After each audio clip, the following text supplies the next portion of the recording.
Swift Blind Horseman? Peter Thiel. September 15, 2011. Narrated by Skeptical Waves. Look, listen, proceed. When he opened the third seal, I heard the third living creature say, "Come and see." So I looked, and behold, a black horse, and he who sat on it had a pair of scales in his hand. And I heard a voice in the midst of the four living creatures saying, "A quart of wheat for a denarius, and 3 quarts of barley for a denarius, and do not harm the oil and the wine." Revelation 6:5-6. Modern Western civilization stands on the twin plinths of science and technology. Taken together, these two interrelated domains reassure us that the 19th century story of never-ending progress remains intact. Without them, the arguments that we are undergoing cultural decay, ranging from the collapse of art and literature after 1945 to the soft totalitarianism of political correctness in media and academia to the sordid worlds of reality television and popular entertainment, would gather far more force.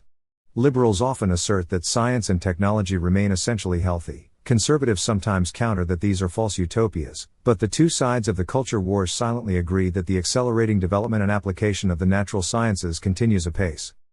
Yet during the Great Recession, which began in 2008 and has no end in sight, these great expectations have been supplemented by a desperate necessity. We need high-paying jobs to avoid thinking about how to compete with China and India for low-paying jobs. We need rapid growth to meet the wishful expectations of our retirement plans and our runaway welfare states. We need science and technology to dig us out of our deep economic and financial hole, even though most of us cannot separate science from superstition or technology from magic. In our hearts and minds, we know that desperate optimism will not save us. Progress is neither automatic nor mechanistic, it is rare. Indeed, the unique history of the West proves the exception to the rule that most human beings through the millennia have existed in a naturally brutal, unchanging, and impoverished state. But there is no law that the exceptional rise of the West must continue. So we could do worse than to inquire into the widely held opinion that America is on the wrong track, and has been for some time, to wonder whether progress is not doing as well as advertised, and perhaps to take exceptional measures to arrest and reverse any decline. The state of true science is the key to knowing whether something is truly rotten in the United States. But any such assessment encounters an immediate and almost insuperable challenge. Who can speak about the true health of the ever-expanding universe of human knowledge, given how complex, esoteric, and specialized the many scientific and technological fields have become? When any given field takes half a lifetime of study to master, who can compare and contrast and properly weight the rate of progress in nanotechnology and cryptography and superstring theory and 610 other disciplines? Indeed, how do we even know whether the so-called scientists are not just lawmakers and politicians in disguise, as some conservatives suspect in fields as disparate as climate change, evolutionary biology, and embryonic stem cell research, and as I have come to suspect in almost all fields? For now, let us acknowledge this measurement problem. I will return to it later, but not let it stop our inquiry into modernity before it has even begun. 2. When tracked against the admittedly lofty hopes of the 1950s and 1960s, technological progress has fallen short in many domains. Consider the most literal instance of non-acceleration: we are no longer moving faster.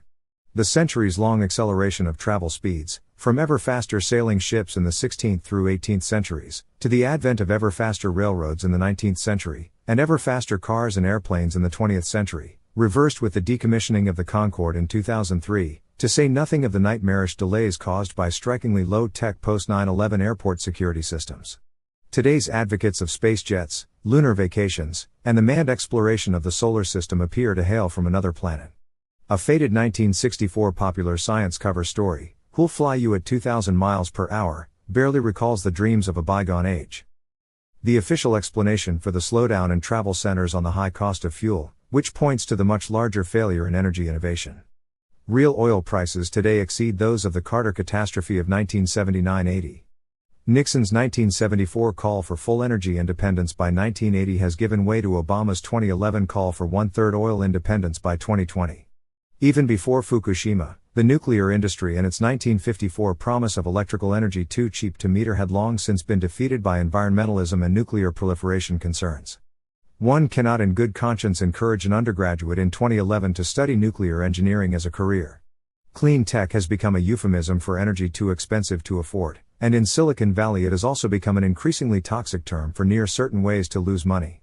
Without dramatic breakthroughs, the alternative to more expensive oil may turn out to be not cleaner and much more expensive wind, algae, or solar, but rather less expensive and dirtier coal. Warren Buffett massively capitalized on both of these trends with his $44 billion investment, most made in late 2009, in BNSF Railway, making it the largest non-financial company in the Berkshire Hathaway portfolio. Understandably, the Oracle of Omaha proclaimed an all-in wager on the economic future of the United States and downplayed any doubts he might have harbored. For present purposes, it suffices to note that 40% of railroad freight involves the transport of coal, and that railroads will do especially well if the travel and energy consumption patterns of the 21st century involve a regression to the past. In the past decade, the unresolved energy challenges of the 1970s have broadened into a more general commodity shock, which has been greater in magnitude than the price spikes of the two world wars and has undone the price improvements of the previous century. In the case of agriculture, at least, technological famine may lead to real old-fashioned famine. The fading of the true green revolution, which increased grain yields by 126% from 1950 to 1980, but has improved them by only 47% in the years since, barely keeping pace with global population growth, has encouraged another, more highly publicized green revolution of a more political and less certain character. We may embellish the 2011 Arab Spring as the hopeful byproduct of the information age, but we should not downplay the primary role of runaway food prices and of the many desperate people who became more hungry than scared. While innovation in medicine and biotechnology has not stalled completely, here too signs of slowed progress and reduced expectations abound. In 1970, Congress promised victory over cancer in 6 years' time. 4 decades later, we may be 41 years closer, but victory remains elusive and appears much farther away. Today's politicians would find it much harder to persuade a more skeptical public to start a comparably serious war on Alzheimer's disease, even though nearly a third of America's 85-year-olds suffer from some form of dementia. The cruder measure of U.S. life expectancy continues to rise, but with some deceleration, from 67.1 years for men in 1970 to 71.8 years in 1990 to 75.6 years in 2010. Looking forward, we see far fewer blockbuster drugs in the pipeline, perhaps because of the intransigence of the FDA, perhaps because of the fecklessness of today's biological scientists, and perhaps because of the incredible complexity of human biology. In the next 3 years, the large pharmaceutical companies will lose approximately 1/3 of their current revenue stream as patents expire, so, in a perverse yet understandable response, they have begun the wholesale liquidation of the research departments that have borne so little fruit in the last decade and a half. 3. By default, computers have become the single great hope for the technological future. The speed up in information technology contrasts dramatically with the slowdown everywhere else. Moore's law, which predicted a doubling of the number of transistors that can be packed onto a computer chip every 18 to 24 months, has remained broadly true for much longer than anyone, including Moore, would have imagined back in 1965. We have moved without rest from mainframes to home computers to the internet. Cell phones in 2011 contain more computing power than the entire Apollo space program in 1969. From the perspective of Palo Alto, a return to the party year of 1999 appears almost within reach. All that glitters seems to be golden. Thousands of new internet startups launch each year, and valuations of Web 2.0 businesses have surged, and not entirely without reason, as maybe 2 to 6 per year of these newly minted ventures will break into the billion-dollar-plus valuation zone within 5 years of their founding. In tandem with this new life for the new economy, Google has led a parallel move towards a near doubling of wages for the most talented computer engineers, all in just the last 3 years. Beyond the dollars, one must look no farther than the social network to see the ways in which Facebook and its 750 million users have captured the new zeitgeist. The economic decoupling of computers from everything else leads to more questions than answers, and barely hints at the strange future where today's trends simply continue. Would supercomputers become powerful engines for the miraculous creation of wholly new forms of economic value, or would they simply become powerful weapons for reshuffling existing structures, for nature, red in tooth and claw? More simply, how does one measure the difference between progress and mere change? How much is there of each? 4. Let us now try to tackle this very thorny measurement problem from a very different angle. If meaningful scientific and technological progress occurs, then we reasonably would expect greater economic prosperity, though this may be offset by other factors. And also in reverse, if economic gains, as measured by certain key indicators, have been limited or non-existent, then perhaps so has scientific and technological progress. Therefore, to the extent that economic growth is easier to quantify than scientific or technological progress, economic numbers will contain indirect but important clues to our larger investigation. The single most important economic development in recent times has been the broad stagnation of real wages and incomes since 1973, the year when oil prices quadrupled. To a first approximation, the progress in computers and the failure in energy appear to have roughly cancelled each other out. Like Alice in the Red Queen's race, we, and our computers, have been forced to run faster and faster to stay in the same place. Taken at face value, the economic numbers suggest that the notion of breathtaking and across-the-board progress is far from the mark. If one believes the economic data, then one must reject the optimism of the scientific establishment. Indeed, if one shares the widely held view that the US government may have understated the true rate of inflation, perhaps by ignoring the runaway inflation in government itself, notably in education and health care, where much higher spending has yielded no improvement in the former and only modest improvement in the latter, then one may be inclined to take gold prices seriously and conclude that real incomes have fared even worse than the official data indicate. This dismal and straightforward conclusion tends to be obscured by a range of secondary issues, which are important but do not really change the larger point about trends since 1973. Mean incomes outperformed median incomes, inflation adjusted in both cases, and there was a trend towards greater inequality. Median incomes rose by only 10%. Mean incomes rose by 29%, which works out to a glacial pace of only about 0.7% per year, much slower than in the preceding 4 decades. Non-wage benefits, mostly health care, increased by about $2,600 per worker, for an additional 0.2% per year since 1973. So if the US government has underestimated inflation by only 0.9 percentage points per year, then mean wages and benefits have been completely stagnant. Corporate profits increased from 9% to 12% of GDP, again, a significant but easily exaggerated shift. Women were hired in the 1980s and men were fired in the 2000s. College graduates did better, and high school graduates did worse. But both became worse off in the years after 2000, especially when one includes the rapidly escalating costs of college. The era of globalization improved living standards by making labor and goods cheaper, but also hurt living standards through increased competition for limited resources. Free trade advocates tend to think that the first effect dominates the second. Economic progress may lag behind scientific and technological achievement, but 38 years seems like an awfully long time. The economic future looked very different in the 1960s. In his 1967 bestseller The American Challenge, Jean-Jacques Servan-Schreiber argued that accelerating technological progress would widen the gap between the United States and the rest of the world, and that by 2000, the post-industrial societies will be, in this order, the United States, Japan, Canada, Sweden. That is all. According to Servan-Schreiber, the difference between the United States and the rest of Europe would grow from a difference of degree into a difference of kind, comparable to the difference between Europe and Egypt or Nigeria. As a result of this steady divergence, Americans would face less pressure to compete. In 30 years America will be a post-industrial society.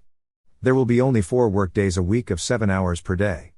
The year will be comprised of 39 work weeks and 13 weeks of vacation. With weekends and holidays this makes 147 work days a year and 218 free days a year. All this within a single generation. We need to resist the temptation to dismiss Servan-Schreiber's space-age optimism so that we can better understand how the consensus he represented could have been so terribly wrong, and how, instead, for many Americans, the fourth commandment, remember the Sabbath day, and keep it holy, has been effectively forgotten. Like technology, credit also makes claims on the future. I will gladly pay you $1 on Tuesday for a hamburger today works only if $1 gets earned by Tuesday. A credit crisis happens when earnings disappoint and the present does not live up to past expectations of the future. The current crisis of housing and financial leverage contains many hidden links to broader questions concerning long-term progress in science and technology. On one hand, the lack of easy progress makes leverage more dangerous, because when something goes wrong, macroeconomic growth cannot offer a salve. Time will not cure liquidity or solvency problems in a world where little grows or improves with time. On the other hand, the lack of easy progress also makes leverage far more tempting, as unleveraged real returns fall below the expectations of pension funds and other investors. This analysis suggests an explanation for the strange way the technology bubble of the 1990s gave rise to the real estate bubble of the 2000s. After betting heavily on technology growth that did not materialize, investors tried to achieve the needed double-digit returns through massive leverage and seemingly safe real estate investments.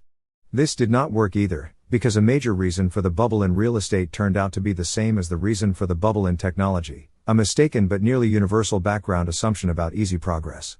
Without fundamental gains in productivity, presumably driven by technology, real estate values could not go up forever. Leverage is not a substitute for scientific progress. The technology slowdown threatens not just our financial markets, but the entire modern political order, which is predicated on easy and relentless growth. The give and take of Western democracies depends on the idea that we can craft political solutions that enable most people to win most of the time. But in a world without growth, we can expect a loser for every winner. Many will suspect that the winners are involved in some sort of racket, so we can expect an increasingly nasty edge to our politics.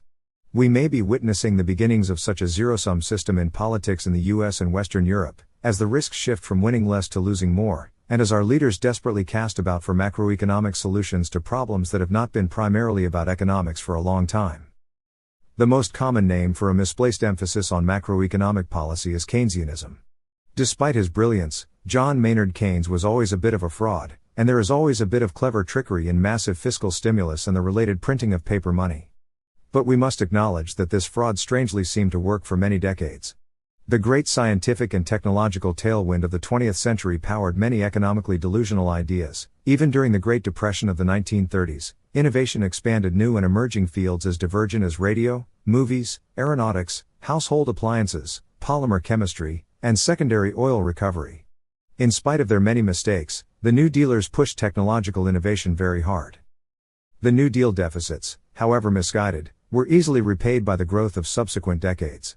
During the Great Recession of the 2010s, by contrast, our policy leaders narrowly debate fiscal and monetary questions with much greater erudition, but have adopted a cargo cult mentality with respect to the question of future innovation.